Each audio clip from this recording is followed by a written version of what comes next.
How's it going, everyone? It's me, it's Jinsula, and welcome to today's Pokemon Go video. So now that the season of Go is coming to an end, we are on the brink of a brand new season of Pokemon Go, and it is going to be the Season of Light. There's going to be new Pokemon, new Legendaries, new bonuses, and a couple of really nice surprises. I'm going to be talking about all of this in today's video, so let's roll the intro and get right into it.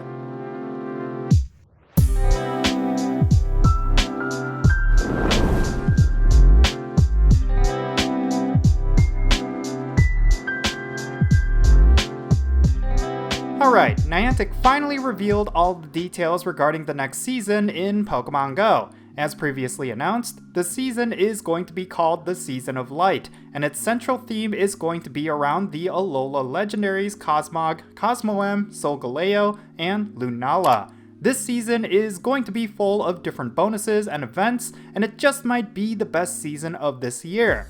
Let's first start off with the new legendary, Cosmog. It looks like there will be a segmented special research that will last throughout the entire season. Each branch of the special research will open up at different months, and it looks like it will all be related to Cosmog. I'm guessing this special research is going to run similar to how it did for Hoopa last year, and it will ultimately culminate into the legendaries that it evolves into, Solgaleo and Lunala. Also, like the Season of Mischief last year, we are going to be getting a new skybox in the game world. It looks like it is going to be Nebula themed, which is pretty neat. And as par for the course with every season, we will be able to get new themed stickers and avatar items from the in-game shop. If you are willing to spend your Pokecoins on cosmetic items, then these are worth checking out.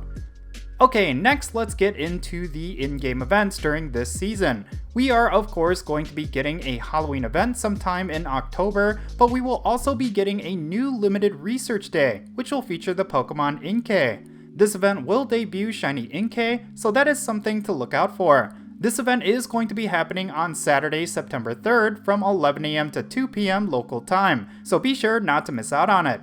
Next, let's get into what the non-event wild spawns will be. It looks like it is going to be different depending on what biome you are in, and some of these spawns are actually fairly decent. In city biomes, you will see Jigglypuff, Machop, Magnemite, Muck, Voltorb, Umbreon, and Litwick in the wild. Out of all these, Umbreon is a pretty cool spawn considering that it is an evolved form of Eevee, and this could be a great chance for you to pick up a PvP ready Umbreon. Litwick is also really nice if you are looking to max out a Chandelure with XL Candy, and Jigglypuff and Machop are pretty cool too. Next, in forest biomes, you will see Mareep, Sunkern, Yanma, Espeon, Pineco, Green Burmy, and Hisuian Voltorb. And in mountain biomes, you will see Sandslash, Clefairy, Diglett, Snorlax, Sneasel, Stantler, and Dino. The ones that stand out between these two biomes are pretty obvious. Snorlax and Dino spawning in the wild is pretty sick, as collecting XL candies for these two Pokemon can be an absolute chore. Since they will be spawning quite frequently in these natural biomes, you should definitely take some time this season to go out and explore. You might pick yourself up a perfect IV of one of these special Pokemon. Finally, we will be seeing the following Pokemon in beach and water biomes: Seel, Staryu, Mantine, Pelipper, Carvanha, Wailmer, and Feebas. Out of all of these, Staryu is the one that sticks out the most to me, mainly because it has boosted Stardust when you catch it. I would highly suggest you catch every Staryu that you come across for a hefty sum of Stardust. In the previous season of Go, we had Combee kind of fulfill this role, and Staryu is significantly easier to catch, so I'm pretty happy about this. Now alongside all of these biome spawns, we are going to have Scyther, Dratini, Chikorita, Cyndaquil, Totodile, Teddiursa, and Shroomish spawning in the wild in the northern hemisphere, and Paris, Chansey, Skitty, Bagon, Snivy, Tepig, and Oshawott spawning in the wild within the southern hemisphere. Nothing too special about these spawns, they are basically filler Pokemon that you will see. Okay, now that we got the wild spawns out of the way, let's talk about the egg spawns real quick. Niantic did in fact shake up the egg pool for this season, and there are a few standouts that I want to cover. In 2km eggs, you will potentially get the baby Pokemon Pichu or Cleffa, and Munna, Fomantis, and Wimpod will be possibilities as well. In 5km eggs, you will have a chance at getting the baby Pokemon Tyrogue, Elekid, and Magby, as well as Miltank. And in 10km eggs, you will have a chance at getting Tortuga, Archen, Noibat, Rockruff, and Jangmo-O. Now out of all these potential hatches, there are plenty of them that could potentially be shiny, and that's something you should not ignore because hatching eggs is a great way to get high IV Pokemon. If you still don't have a Shundo yet in your collection, then make sure you are hatching eggs around the clock during this season in order to increase your chances at getting one. Tortuga and Archen are extremely rare spawns in the wild, so this could be a great way for you to get high IV shinies of them. Next up, let's talk about raids. This season is, of course, highly likely going to introduce the legendaries Solgaleo and Lunala, and there's a really high chance they will make their way into raid battles. What's currently confirmed is that the 4 forms of the mythical Pokemon Deoxys are going to be in raids from September 1st until September 13th, and the Dark and Flying type legendary Yveltal is going to be in raids from September 27th until October 8th. Between these 2 raid bosses are a pair of Pokemon that Niantic has not yet announced, and it seems pretty obvious that it could be when Solgaleo and Lunala will be in raids. We just don't know yet, but here's to hoping it's true. We will also be getting a bunch of new Mega Evolution raids as well. From September 1st until September 6th, we will continue to have Mega Ampharos in raids. From September 27th to October 8th, we are going to have Mega Lopunny in raids. Now between September 6th to September 16th and September 16th to September 27th, we will have new Mega Evolutions get introduced into the game.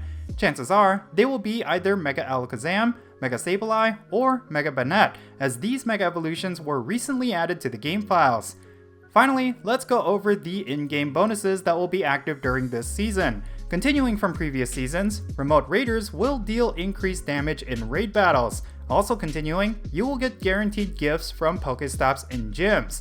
It's kind of funny because these particular bonuses have been a part of the last several seasons, so I wonder if the general player base is even aware that Niantic could remove these features at any point.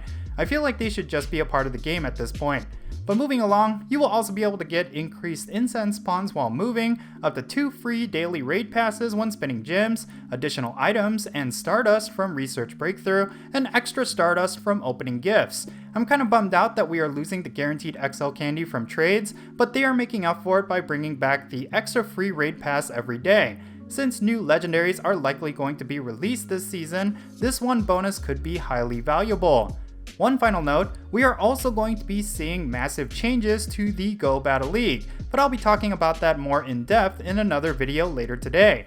So yeah, overall, these events and bonuses are actually pretty good.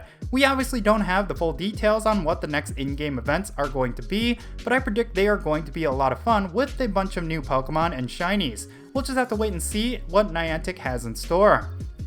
Anyway, that's going to be it for this video. Leave your thoughts regarding all of this down below and let me know what you are looking forward to. And if you end up enjoying this video, be sure to hit that like button and subscribe if it's your first time here. And don't forget that little bell so you stay up to date on whenever I upload videos. And I want to give a quick shout out to my patrons on Patreon. You make this channel content possible. If you want to support my channel in any way, big or small, then be sure to check out the links in the description below. For all of my patrons, they get a permanent spot on my in-game friends list. So if you want to interact with me in some way, like with remote raids, then do consider becoming a patron on my Patreon. But yeah, that's going to be it. I'm Jinsula. Be safe, have fun, love yourself, and I'll catch you all later.